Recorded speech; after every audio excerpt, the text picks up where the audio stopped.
नमस्कार दोस्तों, middle east में इस समय हालात बेहद खतरनाक हो चुके हैं। अमेरिका, ईरान और इजराइल के बीच चल रही जंग अब अपने सबसे खतरनाक दौर में पहुंचती दिख रही है। तेज बमबारी, मिसाइल हमले और तेल मार्गों पर खतरे के बीच पूरी दुनिया की नजर इस युद्ध पर टिकी हुई है। आइए जानते हैं ईरान अमेरिका युद्ध की सबसे बड़ी और ताजा खबरें। ईरान और अमेरिका के बीच चल रही जंग अब 2 हफ्ते से ज्यादा लंबी हो चुकी है। दोनों तरफ से लगातार मिसाइल और एयर स्ट्राइक हो रही है। रिपोर्ट्स के मुताबिक अमेरिका और उसके सहयोगियों ने ईरान के कई सैन्य ठिकानों पर बड़े हमले किए हैं, जिससे ईरान की सैन्य क्षमता को भारी नुकसान हुआ। हालांकि ईरान भी लगातार जवाबी हमला कर रहा है और उसने मिडिल ईस्ट में मौजूद अमेरिकी ठिकानों को निशाना बनाने की चेतावनी दी है। इससे पूरे क्षेत्र में तनाव लगातार बढ़ता जा रहा है। ताजा खबरों के अनुसार अमेरिका ने ईरान के खार्ग द्वीप पर बड़ा हवाई हमला किया है। ये द्वीप ईरान के लिए बेहद महत्वपूर्ण है, क्योंकि यहीं से उसके तेल निर्यात का बड़ा हिस्सा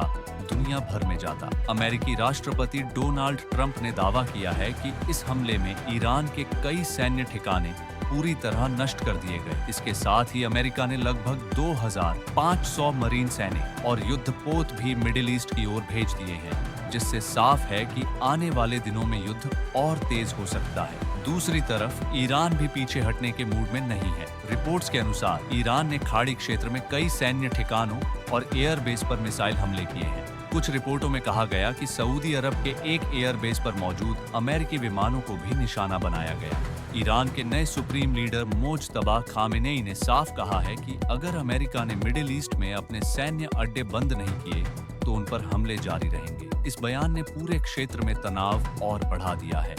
इस युद्ध का असर सिर्फ मिडिल ईस्ट तक सीमित नहीं है। दुनिया के सबसे महत्वपूर्ण तेल मार्ग स्ट्रेट ऑफ हॉर्मुज पर खतरा मंडरा रहा है। अगर यह रास्ता बंद होता है तो पूरी दुनिया में तेल और गैस की कीमतें तेजी से बढ़ सकती हैं। इसी बीच युद्ध पर अमेरिका को भारी आर्थिक नुकसान भी उठाना पड़ रहा है। रिपोर्ट के अनुसार युद्ध के पहले ही हफ्ते में अमेरिका लगभग 11 अरब डॉलर खर्च कर चुका है। विशेषज्ञों का कहना है कि अगर यह संघर्ष और बढ़ता है तो इसमें कई और देश शामिल हो सकते हैं। मिडिल ईस्ट के कई देश पहले ही अपनी सुरक्षा बढ़ा रहे हैं और वैश्विक तेल बाजार में भी भारी अस्थिरता देखने को मिल रही है। हालांकि कुछ नेताओं का दावा है कि युद्ध जल्द खत्म हो सकता है, लेकिन जमीन पर हालात अभी भी बेहद तनावपूर्ण बने हुए हैं। तो दोस्तों, यह थी ईरान अमेरिका युद्ध की ताजा अपडेट। आने वाले दिनों में यह संघर्ष किस दिशा में जाएगा, इस पर पूरी दुनिया की नजर बनी हुई है। अगर आपको यह अपडेट उपयोगी लगी हो तो वीडियो को लाइक करें, चैनल को सब्सक्राइब करें और कमेंट में बताएं, क्या यह युद्ध विश्व युद्ध में बदल सकता है।